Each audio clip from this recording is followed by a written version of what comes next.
ఒకటే హామీ ఇస్తున్నాం. రాష్ట్రంలో ఉండే కులస్తులందరికీ నేను ఇచ్చే హామీ, మిమ్మల్ని రాజకీయంగా పైకి తీసుకొస్తా, ఆర్థికంగా పైకి తీసుకొస్తా, సామాజికంగా ఒక శక్తివంతమైన జాతిగా తయారు చేసే బాధ్యత తెలుగుదేశం పార్టీ తీసుకుంటామని మీ అందరికీ హామీ ఇస్తున్నా.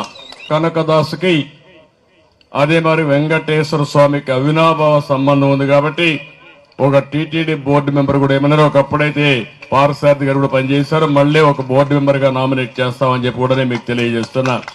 గుడికట్ల పూజారులకి ఆన్రోరియం ఇవ్వాలని చెప్పి కోరారు. తప్పకుండా ఆన్రోరియం ప్రారంభంతో 5,000 రూపాయలతో ప్రారంభించి పెంచుకుంటూ పోతాం. ఎక్కడైతే అవసరమైంది ఇక్కడంతా కూడా కనకదాసు విగ్రహాల్ని ప్రోత్సహించాలి. స్టేట్ ఫెస్టివల్ పెట్టాం గాని ఇది మాత్రం తూతూ మంత్రంగా చేస్తున్నారు. అట్లా కాకుండా కులస్తులందరికీ స్ఫూర్తినిచ్చే విధంగా కనకదాసు జన్మదినాన్ని స్టేట్ ఫంక్షన్ గా నిర్వహిస్తాం. ఇంకో పక్కన రాజకీయంగా నేను ఇంత మునిపే చెప్పాను, రాజకీయంగా నేను ఒకటే ఆలోచిస్తున్నా, ఎంతమంది గెలుస్తారో, ఎక్కడెక్కడ గెలుస్తారో, డైరెక్ట్ ఎలక్షన్ లో గెలిచేది ఇక్కడ సీట్లు ఇస్తాం.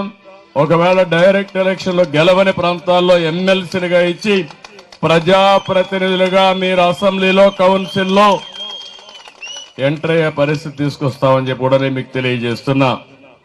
ఇవే